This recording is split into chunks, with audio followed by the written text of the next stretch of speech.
Okay, brilliant. So first, I guess I can't see everyone in the audience, but welcome and thank you for coming here to the Yale Entrepreneurs Forum.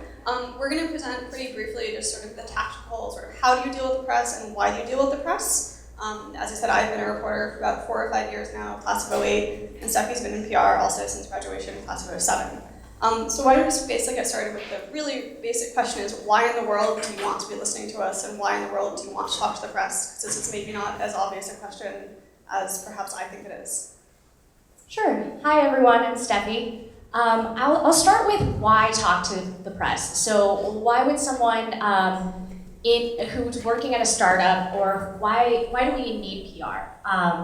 And I would say that PR is primarily about storytelling. I think that you see a lot of people say, I'm a storyteller. And what that means in the PR context is really sharing your company's story with reporters. And so building credibility and trust, showing how your product or service is innovative, different, and really showing instead of telling, which is, usually when you pay for advertisements or something like that, paid media, you're basically just telling people what you want them to hear. Whereas media is really back and forth, as you'll see later on.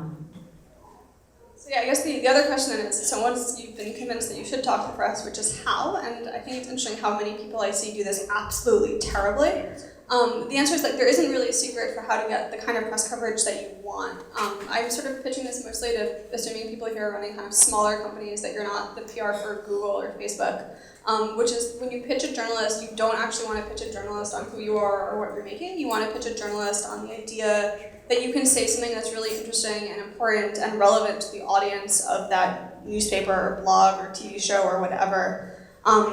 And I think, it's, so how do you get to those conversations, which is you treat journalists as if they're human and you're human, and you both talk in normal kind of English register that's not corporate jargon or incredibly technical language, and you just sort of email people with a, hi, I'm really interesting and I'm relevant to you, and I should buy you a coffee, and you should buy me a coffee, and this will make both of our conversations, quite pleasant.